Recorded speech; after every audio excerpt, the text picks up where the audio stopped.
Hello and welcome everybody once again to the Tattoo Sisterhood Revolution virtual interview series. I'm your host, Shelly Dax, and our guest speaker today is tattoo artist Kym Munster from Scotland. But before we start our talk with Kym, for those who are new on the series today, in this free event, I'm providing a safe space for people of diversity to discuss their experiences. We'll be talking about how their careers started, what kinds of obstacles they've faced, and encouraging their best advice for you hopeful and new beginner tattoo artists.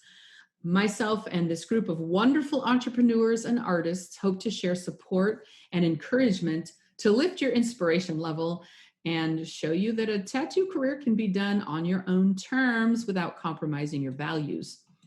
And on that note, let me tell you all about my guest today. Kym Munster began tattooing 11 years ago in a small city centre shop in Glasgow and has gone on to cement herself as one of the most recognizable female artists working in the Scottish tattoo industry. Having been featured at various tattoo conventions across the UK, Kym currently works alongside Paul Clave at Memento Mori Tattoos in Glasgow's West End. Being born with a passion for art, before she was settling into the tattoo industry, Kym studied medical illustration, design, and photography, and she's also an avid painter.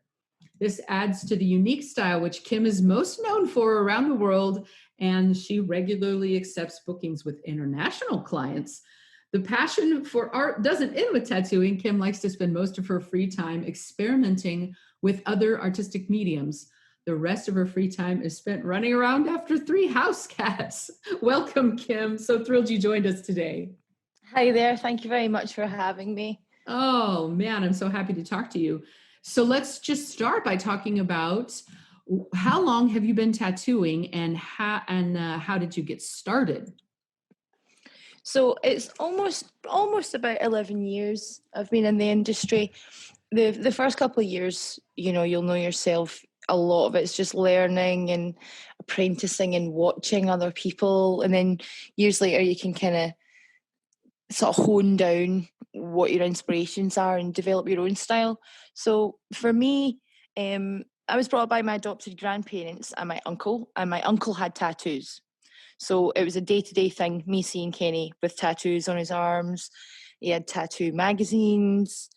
I used to spend a lot of time sitting looking at his record collection, all this artwork, and it was all rock bands and stuff. So even all the musicians had tattoos. So it was just something I thought was really cool. And I knew that when I was older, I was totally going to get tattooed myself. Mm-hmm. Wow, that's funny. So how many years ago did you actually become a tattoo artist? Just around when I was 27. So that's when I was tattooing full time. Yeah. And so let's talk a little bit about, well, first of all, in Scotland, what are the regulations where you live as far as tattooing? Are there any? Oh, yeah. I mean, as far as Glasgow's concerned, you have to have a license from the city council through environmental health to show that everything's above board as far as your hygiene's concerned. You've got insurance for customers. A lot of the time it depends what sort of equipment you're using. So these days, with so many people using disposable things, you don't have to have an autoclave anymore. Yeah. You would just use your sharp spins.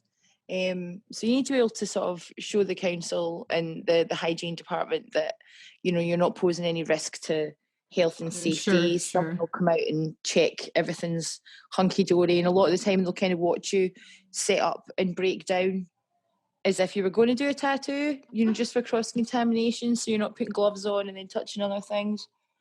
And what kind of actual training is required? There isn't really any, to be honest. Okay, yeah. Now we're getting somewhere. That's yeah, that's interesting, right? It just so depends on where you live as far as how you actually get trained. So how do people get trained then in Scotland? Well, it's still the old school apprenticeship. As far as I know, in Glasgow, there's no such thing as a tattoo school around Mm-hmm. here. You very much have to find, well, it depends what route you're going to go down, because there's a lot of people that are self-taught these days, Yeah. and they just go from whatever level they feel they're at and just apply directly to studios and take it from there. But yeah, you just have to kind of find a person that's willing to teach you and spend all your time with them, I suppose, until they think you're ready to go. That's totally the route that I went down. Mm-hmm. Mm-hmm. And do you have a network of other tattoo artists that you know and hang out with, or support each other or anything now? Do you know, not really. Like, we're a private studio, so it's Mm-hmm. just Paul and myself, and sometimes we have guest artists Oh, that come. nice. But I've got a lot of tattoo artists that I know that I used to work with. I've been really lucky to have worked with some absolutely amazing artists from the Nice. UK and some international folk. So there is definitely a community there. And you've actually Especially, traveled too? You've been to conventions or other guest spots at other places? I've done a couple of conventions. So I've done the Manchester Tattoo Convention. I've done Scarborough Tattoo Convention. I've done a couple of years at the Scottish Tattoo Convention in Edinburgh. So they've been having that every year for the past couple of years. Mhm. Yeah. It's really, really cool. It's totally amazing. I'm so glad that we have one, because we didn't have a Scottish one for such a long time. Yeah. You have to travel somewhere else to go. Hey, that's really Yeah, neat. totally. So going back to apprenticeship, so that's what you did. And I remember Mhm. when we talked before, you said it was a bit on the brutal side. Yeah, it was. So tell me a little bit about that, because our audience here is mainly going to be hopeful tattoo artists and beginners, maybe in their first couple of years.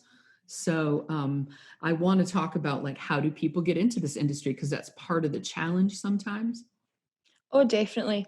I think the way that I got into it, I'd been fortunate that I'd worked in a lot of hospitality after I stopped studying. So I worked in a few rock bars, and you would get a lot of tattooed people that would come in and out. And I managed to sort of make friends with a couple of people that done tattoos, and sort of convinced them to give me a shot, and force them to look at my drawings, and kind of harassed them until they let me kind of come in and have a go. And I got to tattoo myself, and then kind of dotted about a few other studios. But I still didn't feel like I was kind of there yet. So you know I felt like a lot of the time I was just willing to just put up with so much off of folk, because I really wanted this job. I wanted to learn this skill. Mm-hmm. And it is really challenging, because back then it's a lot better now, but it was still a very male dominated environment. Yeah. And it really helped if you knew people. I even remember the first time I even got a tattoo, like Mm-hmm. grilling the guy about how he got into it, and he was still really edgy about what he wanted to tell me and stuff. And I Right. think these days, people are a lot more relaxed about it, but it's still really sort of private, if you know what I mean, on the Oh, I do. learning. I do know what you mean. Try to get in with someone that'll teach you, their secrets and stuff, because it's Yeah. a trade. And Someone's telling it, you, go ahead. sorry, someone's telling you everything that they know and passing this on to you, It's almost like, yeah, you have to have this almost bond with this person too. So it's very peculiar. Yeah, and I've told a couple of speakers the same thing. Is like, of course, I'm in the U.S., so there's different states, and each individual state has its own regulations, and some of them are highly regulated, and some are not. And so there is a lot of people that end up doing the same thing that you're talking about, where you just have to kind of go around and hope and beg and show and whatever. Yeah. But one of the things I would like to see change in the industry is that people wouldn't have to do that anymore. That if they decide that they want to learn, that they can just get in and learn somewhere, without, I guess, being bullied or harassed. Yeah, there's still a lot of gatekeeping, I think, that goes on in tattooing and stuff. I wouldn't be Mm-hmm. opposed at all for there to be more regulated ways to show people how to do it, because it is a physical application that can be taught. You could physically teach someone how to Yeah. tattoo someone safely. Yeah. It's Yeah. just, Absolutely. there's so many different styles. So that's really, really subjective. But if you can teach someone how to do it properly, how to do it safely without scarring somebody, you know, it's the creativity side of that can be nurtured after you learn the practical side of it, I think. Yeah, that makes a lot of sense. I don't think anybody's quite put it that way. That was good. Just being able to actually physically teach all the parts about sanitation and sterilization and, you know, needle depth and all of that, it, you know, would be nice if that was a little bit easier to just get all of that information out there to people, right? And leave the creative stylistic part to individuals, because obviously, as you say, there's styles all over the place. If you want to learn a particular style, then, you know, I don't know. I mean, I'm brainstorming here with people trying to figure out, you know, different ways of making this work. So I think it's mostly because I especially just don't want women to have to go through such harsh apprenticeships. And then also people of color have also told me a lot that they've ended up being self-taught because they couldn't find an apprenticeship. They just couldn't even get in, you know. Oh, yeah. And then self-taught, that's tough because you struggle so much, right? Well, yeah, with the unfortunate with the self-taught route, if you've got this bad habit of you've watched the wrong video and then you're just continually doing the thing over and over again, or there's the trial and error part of it, that you might make a good number of mistakes before you figure it out naturally. Whereas if someone was to teach you, you know, it would save a lot of potential mistakes and, you know, sleepless nights if from kind of the get-go, you know, there was a sort of clearer guide on, you know, how tight to hold the skin, different thicknesses of skin on different body parts, you know, just stuff like that, you know, you can only watch so much before you can physically do it.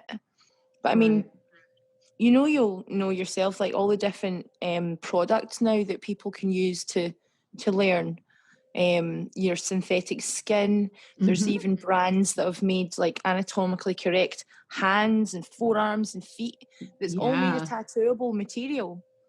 And you can, you know, sit that's and practice cool. away without worrying about, you know, blood or someone fainting or all the other fun things that come with it, you know?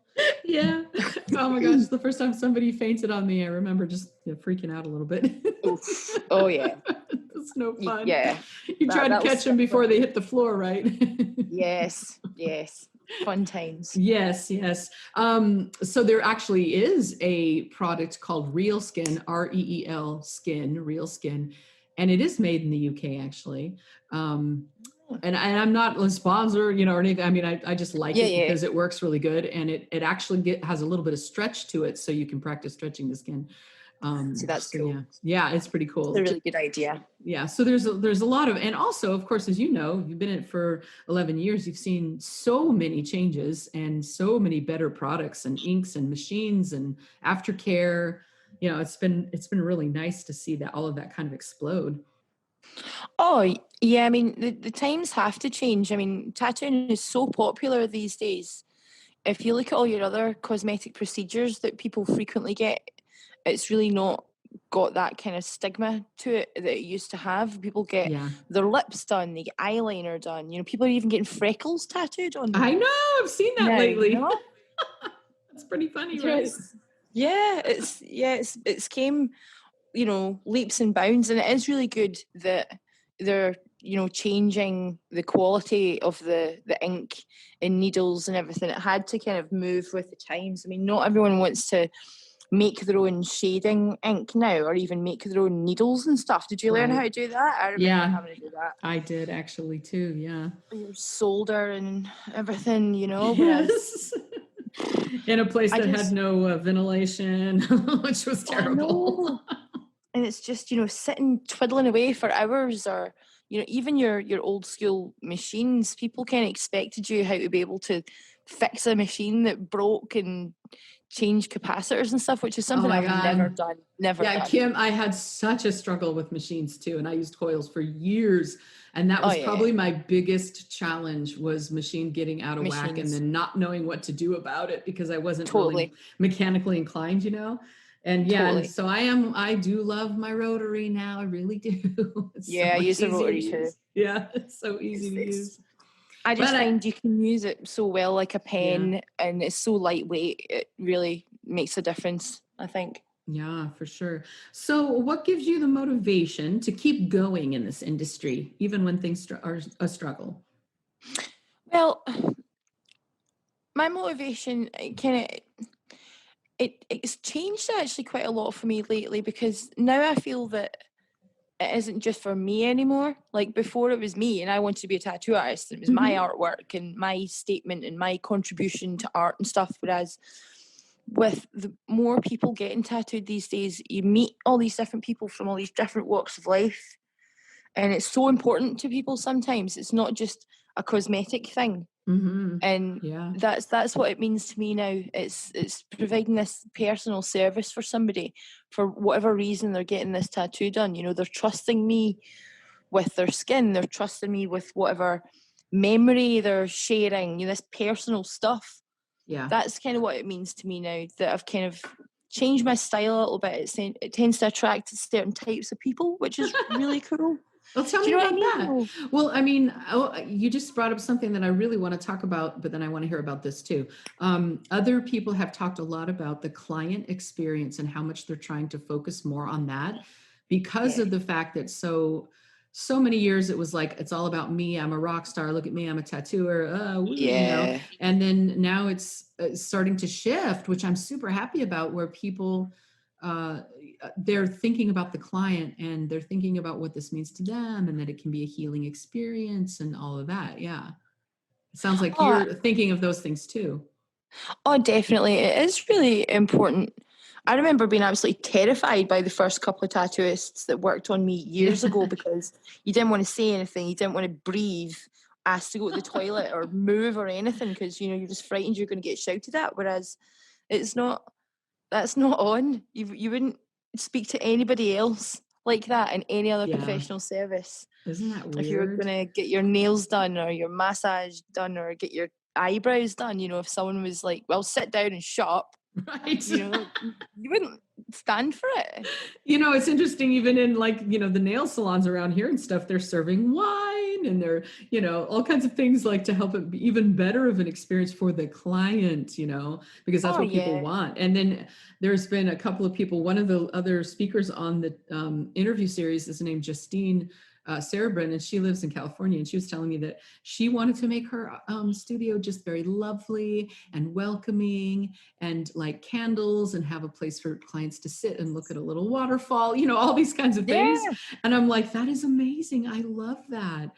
One of the things people say about my shop is that it feels really comfortable, especially for women and newcomers, so See, that's what you want. yeah, yeah. That's what you want. I You, mean, people are putting themselves at your mercy, really.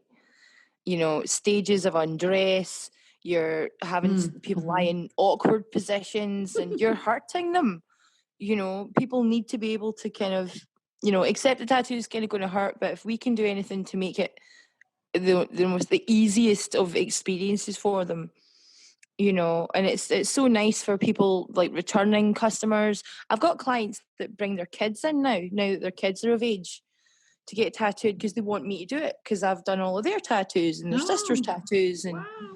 it's so cool. Like it's such a humbling thing, you know, meeting all these different people, and you know, it's super friendly. Like I do feel very privileged to be in the position that I'm in now, especially the shop I'm in now. We've got a super client base and folk love where we are, and you know, they have a good experience with us, which means a lot to me. Yeah, that's definitely interesting, especially that they bring their kids in when they turn of age too. That's pretty awesome. I've experienced a little bit of that too. So going back to what you were saying about your clients come to you, they seek you out for specific reasons. I was just going to say one of the things I was drawn to when I was looking about information about you was your beautiful watercolor style, because I love watercolor too. And I It's think very it does sort of intrigue and invite a certain type of person. It does. It absolutely does. I think, you know, with the changing of styles and the better equipment and stuff now, and people getting a bit more adventurous with their styles of tattooing, it's got quite a sort of playful, sort of illustrative Hmm. style that I like, you know, and it is just fun, and every one of them's different. because, different colours will look different on people's skin tones.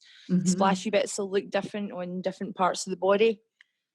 Did you have any, I actually got a few people, just some, rude people, whatever, when I first started doing some more watercolor stuff saying, that'll never last, old school kind of. Did you get some of that too? Yeah, totally. I've seen lots of people arguing about it online. Yeah. The whole kind of only bold will hold. Yeah. And stuff. But I mean, the same could be said about a lot of minimalism things and dot work and stuff. I mean, skin isn't paper. It has its limits as to what you can recreate. It's, paper isn't going to age, and you're not going to have to shave paper or, put sunblock on it and stuff like that. So I think, with it, I think a lot of the time it depends. I mean, a lot of the time, certain colours will fade faster than other ones, and a lot of the time does depend on the aftercare of people. Yeah. I've seen healed watercolours that I've done ages ago that look as good as they were done as soon as they were healed, just because folk value what they've got and they don't want to ruin it. They don't want to have to come in and get it touched up. Yeah, they made an investment. Totally. I always think that some clients that, when I see them around town or whatever, and they're out in the sun or they're doing something crazy and there's no sunscreen, I'm like, hey. Totally. You don't want but you're right. Once you understand how skin works and once you understand the colors, and of course that is important, I think, for newbies to understand that even the individual ink colors have their own little finicky, challenges. Yeah. Definitely. Yeah. Once you understand it, then you keep that in mind when you're designing a tattoo that's like a watercolor tattoo, right? Oh, definitely. Definitely. I mean, same with I wouldn't have too many pastel colors. I've got a kind of color wheel sort of sitting at the studio so people can, I can point at a few colors and go, how about this? Or that's the opposite color of that. So you can use that as a highlight or underlighting, but I think if you want to work with colors and stuff, just know stuff about color, look up stuff about color, spend a lot of time looking at colors and just see what is manageable to recreate, because, not every painting I do is going to be manageable to turn into a tattoo, if you know what I mean. Sometimes you have to just adapt stuff and work with what you've got, especially cover-ups and things like that too. Right, of course. It's always quite challenging. Very tough. So how has painting influenced your tattooing, or the other way around? Well, I think the painting's probably definitely influenced the tattooing, because with tattooing I wasn't always sure kind of what style I would go towards. So I was really impressed with a lot of the black and grey kind of back in the day, like Bob Tyrrell and Paul Booth and stuff like that. I always loved stuff like that, but it was never something that I was going to be able to do. And my influences, artwork style, have always been quite hand-drawn illustrations. So I always liked little splattery bits and little cross-hatched designs. And does that have something to do with medical illustration? Yeah. I mean, that's totally. Kind of where you got that. Totally. Yeah. That nice. And kind of, I used to read a lot of Calvin and Hobbes when I was growing up. And a lot of that was the Watercolor and Garfield and The Far Side with these wee sketches and stuff. And, Roald Dahl and Quentin Blake. I always loved the little drawings, all these little liney things. So that's had a massive influence. And then it was adding colour to stuff like that to try and just give it a bit of something else. And then here we are. You've transmogrified yourself. Yes. That's a Calvin and Hobbes thing. Very good. I used to read that with my kids. So far, what's been the most incredible experience in your career? Well, sorry, I'm just making a cup of coffee here. I was just going to say, coffee or tea? Coffee. I was on BBC Radio. I was asked to go on and discuss tattooing. Wow. I think that may have been maybe last year. So that was really nerve-wracking, but I got to talk to people about like laser work, because a lot of the laser work was developed in one of the hospitals in Scotland. So there was a chap on talking about the benefits of laser work and how laser work works to lighten tattoos. And we talked about mastectomy tattoos as Yeah. well. And also, the other kind of high point was there was an article out, it would be 2 years ago now, it was the Glasgow list, Glasgow Live, it's a website. They had a list of a bunch of artists to follow in the UK, a bunch of artists whose Instagram you must follow. And I was featured on it, and so was Paul that I work with. Oh, how cool. Yeah, that's So that was really cool. amazing. Nice. Couldn't believe it. Yeah. So Did that actually bring in, do you think it brought in more followers for you when that happened? it did, absolutely did. Wow. Which I was really kind of surprised about, because I was just like, what? Like me? couldn't believe it. But it was ridiculous. I love that. So amazing. Totally, like, I couldn't believe it. So tell me, you were talking about laser tattoo removal. Have you worked with people and you encouraged them to do that? Have you done some tattoos? I have had laser removal on me. You've done it for yourself too? Wow. I've had it on me a couple of times, and I'm not opposed to recommending it to customers. Absolutely not, because I do find it works really well, and it'll help if someone really wants rid of something. And they'll be able to get a nicer cover up if they get it maybe lightened, but obviously you have to wait a while in between sessions. Yeah. But it was very sore. Was it worse than getting tattooed? Do you know, I think it was, but I don't know, maybe I was a bit of a wimp. I got my fingers done and it was horrific. Oh, no. It just really, really sucked. So, but goodness. If you've got something on you that's a mess, something that's scarred, it really does help kind of make that new tattoo, a bit more manageable, I think. That's neat. I've actually done that a little bit with my clients too. And it is really cool to be able, especially when when they want to cover up and the cover up's really dark or really detailed and kind of blurry or something, it's nice to have that. Yeah. So what resources, like over the years, have helped you get to where you're at now? What kinds of things have kind of projected you forward in your tattoo technique and skill? Ooh, changing machine was a massive deal. Yeah. That was a huge deal, and kind of coming out of my comfort zone a little bit really helped as well. When I moved from a studio that done walk-ins and things like that to an exclusively appointment only studio, kind of put me a bit more in the driving seat of my scheduling my time and what work I was going to do and what work maybe I was going to turn down. So that was a big sort of driving force for me. Do you feel like you're as busy as you want to be right now? Oh yeah, definitely. Yeah. I'm happy with the amount of clients that I have. I still need to, actually, I've never really drawn any flash properly in my whole career, which is really bad actually.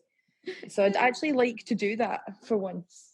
Just for fun, yeah. Just for fun, just some of my own stuff. I'm just so used to working to a brief. Yeah. My clients message me with what their ideas are, and then I work with them to come up with something. So I don't tend to do a lot of stuff just kind of off the top of my head. It's always for someone. Yeah. And I mostly work that way too, to be honest.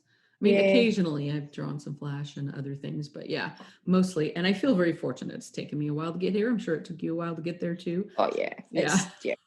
Constant learning over and over again for years. Years and years. But yeah, it feels good to get there, right? It does, absolutely. So what do you think, or have you noticed about women and minorities getting into the industry around where you're at?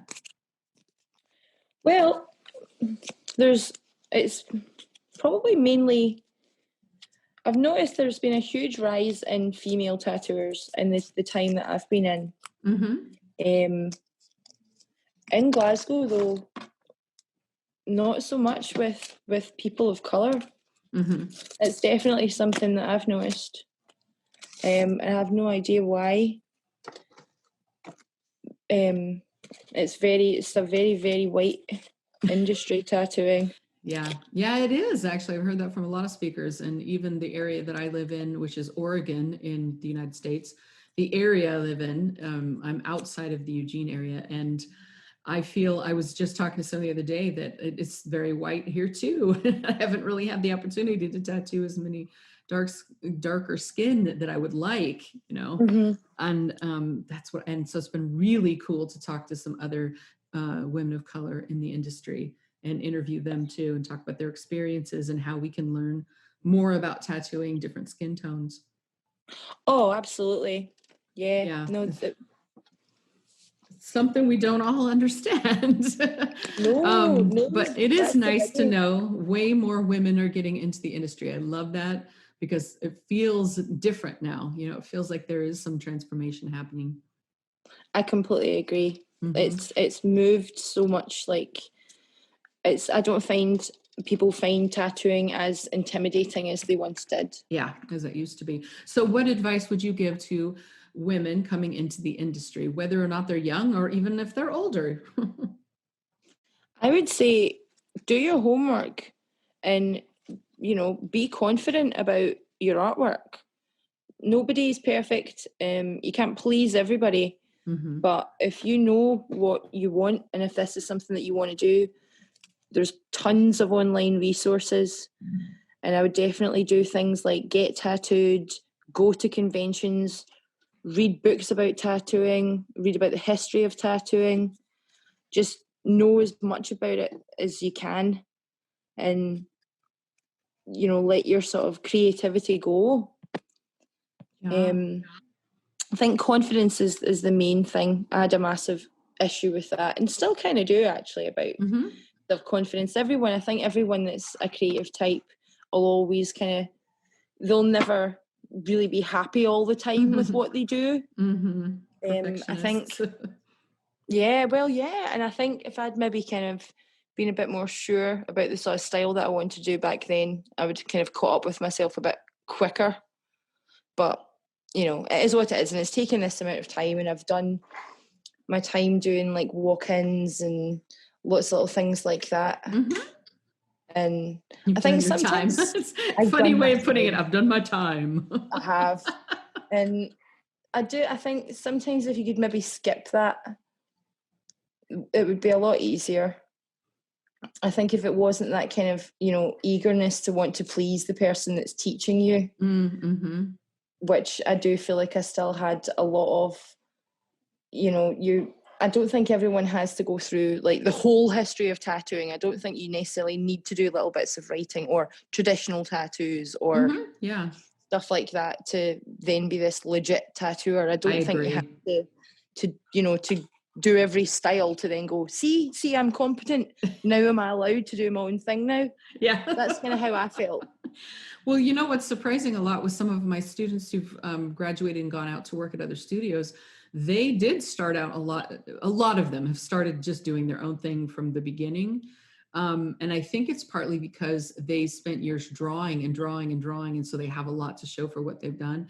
And then Mm-hmm. also, I don't know. I mean, I guess they've really built up their own clientele of people, kind of like what you said, that resonate with what they're doing, resonate with not just their art, but like their spirit kind of shining through the art, if that makes sense. Yeah, definitely. And you make such, good relationships with your clients. You're spending hours with them Yeah. sometimes, and if you're doing a big piece, it's hours every couple of months. And, it could be years down the line you've spent time with this person. Mm-hmm. And you do. I don't know. I definitely think like music, artwork, it just attracts people. People have got their tastes Yes. and Yes. they'll go to what they're drawn to. Mm-hmm. And that's why I feel like there's room for, anyone who really wants to be in this industry and is dedicated to learning and figuring it out. I feel like there's room for everybody because Oh, there's tons of absolutely. styles and tons of people and tons of things that people are drawn to. Like you said, with music, there's so many genres and subgenres and everything else, Same That's thing it. here.